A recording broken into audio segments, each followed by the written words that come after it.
There is no such thing as truth. Everything in this planet, everything we experience is subjective, based on our perceptions, based on our beliefs, based on how we feel about the world, based on our consciousness and how we perceive things. And so this is why we argue about politics, religion, car accidents, and what really happened. It's why we argue about everything. But it's not meant for us to be arguing about things. It's meant for us to be critical thinkers and to be aware and to learn from each other. It creates empathy. It creates education. And it creates the ability for us to grow, evolve, and change and go after our dreams.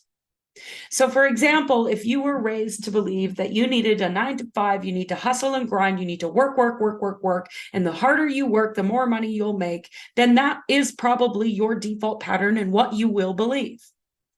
Or maybe you were raised by caregivers who were more free flowing and do what you want, and you can go after your passions, but you've got to like meditate all the time. And then they never taught you to actually sit down and do the work. Maybe there was no discipline there. Then that's probably your default pattern. And that's okay. There's no judgment there. But what we need to do as healers and online coaches is find the balance. Find the balance between the masculine and the feminine. Find that harmony. There will be times where you are go, go, go, go, go, hustle, grind. It's too much. I'm too busy. And there will be times where you are judging yourself because you're not doing anything. You're spending all your time meditating. Both are welcome here. There is a rhythm to it.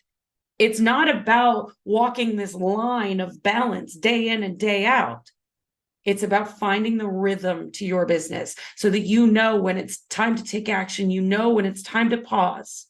And we balance those masculine, feminine energies. And we use our critical thinking and our passion and excitement and playfulness and spontaneity and a creative power to be able to go after our dream.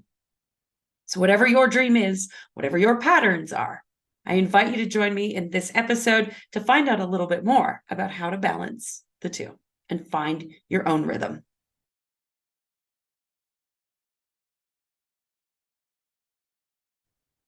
Do you trust yourself, and do you know what you really want? Do you know what's most important to you? As we are born into this world, as we are raised by our parents, caregivers, whoever raised us, we are inundated with other people's beliefs, other people's way of thinking, other people's way of doing life. And so we create these layers of beliefs and thoughts and habits and patterns as we get older and older. And until we become aware of these patterns, we just happen to just move along with them. It's under the radar. We don't become aware of it. And we continue to live our life based on these beliefs and these thought patterns that we developed at a young age. Between the ages of 0 and 7, we literally have no filter for what's real and what's not, what's true and what's not. We just soak everything up like a sponge. So even if you had amazing caregivers when you were young, even if they had a bad day and said something to you, that still sticks in your subconscious. And this is the trick. It's our job, especially as healers and coaches, especially for those of us who are working in the service industry and helping people, to be aware of our patterns and to always, always, always come back to the truth of who we really are at the core. It's so important for us to know our essence. And I think that's what's being called of us during these times, is to really get true to our own essence, our own soul. So my question for you is, what is your soul screaming for? What does your soul desire more than anything else in the world? If you were to shut out all the noise about what other people think you should be doing, what your parents or your caregivers or your auntie or your Uncle Bob thinks you should be doing, if you were to shut out all the noise, all the programming, all the fear, all the resistance, and you got really radically honest with yourself, what would your soul say? And can you trust that?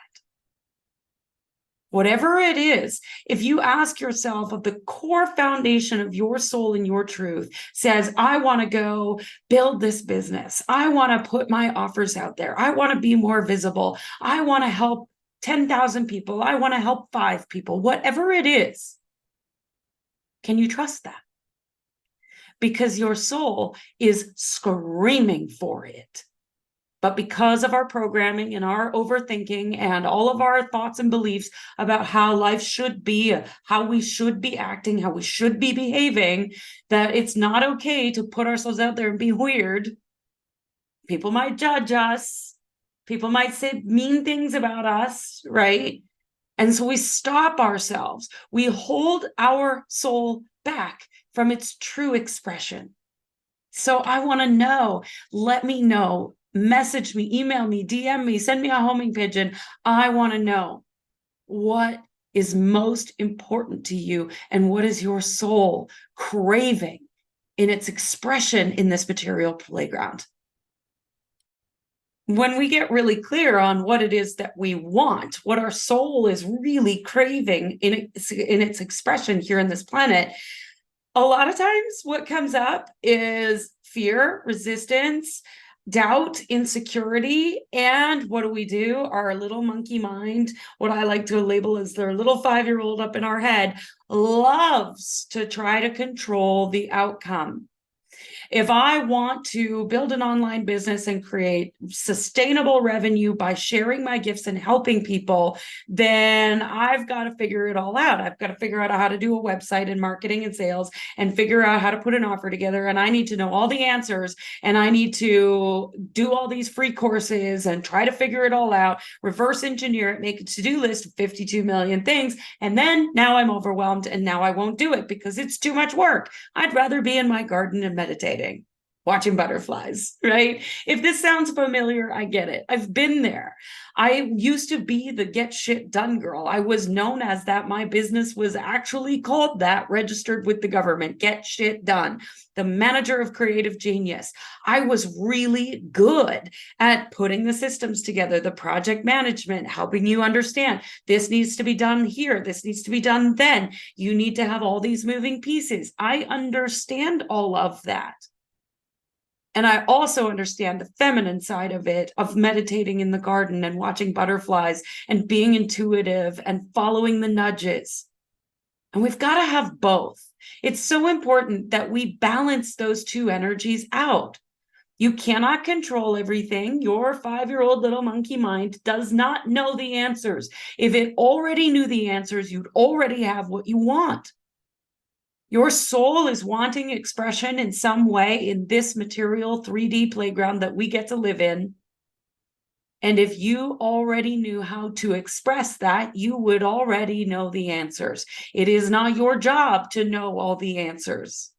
It is your job to follow the nudges. But when you actually get the nudge, to trust the nudge and take the action, to be passionate and lit up about taking the action. Even if it doesn't make any sense, even if it's really scary, even if it makes you incredibly uncomfortable. This is the trick. This is the way to success in business as a healer, as a coach. It's not about creating a to-do list and following that to-do list to the T and using your willpower and then burning yourself out and being in adrenal fatigue and exhausted and not being able to help anybody. It's also not being complacent, sitting in your garden, not doing anything because you're afraid, you're in resistance, I just don't want to, or hard work feels scary. Whichever side of the spectrum you might find yourself on, you've got to find that balance. So don't overthink it. Pay attention to the nudges. When that nudge comes, do it. Do it. Your nervous system will be disrupted. Absolutely. This is the point. We don't grow, we don't evolve, we don't change unless we trigger our nervous system. I think we've experienced this in the healing industry so much of like, I've got to be calm, cool, and collected all the time. As human beings, we are meant to feel the full spectrum of emotion. Now, if you're super triggered in trauma, in active trauma, then no, of course, don't be taking action. But if you know and you have the tools to navigate your nervous system, it's not about flatlining all the time. It's not about just being at peace all the time. In order to create, in order to manifest, we must have passion, excitement, getting lit up. We must also experience fear and discomfort. That's the point.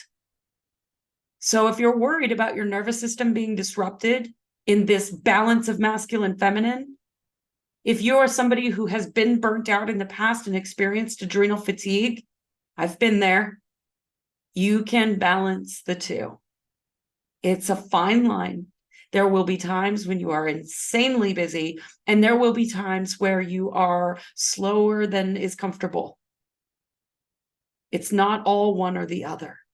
So find that balance and don't overthink it.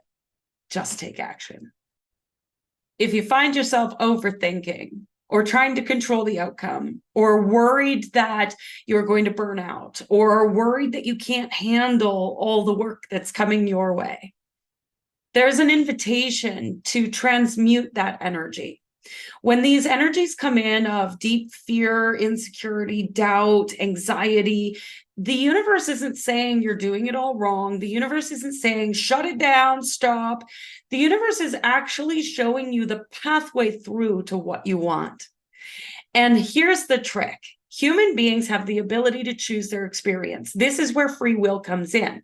We often think that we're at the whim of these energies, the full moon comes in, or different energies, or retrograde, anything is happening, and we think, oh, well, I can't do it because I can't launch anything because it's Mercury retrograde, and I'm going to call bullshit on that. You get to decide because you have free will, and you get to decide how you think and feel. And so if you think that you can't launch in Mercury retrograde, well, you're right. But if you think you can, you're also right. So if you think that you can't handle all the work, that you can't handle the money coming in, that maybe it's overwhelming, that you aren't doing it right, if you're judging yourself, if you're caught up in any of those energies, well, you're right. And you have the choice to change. You have the free will to choose differently.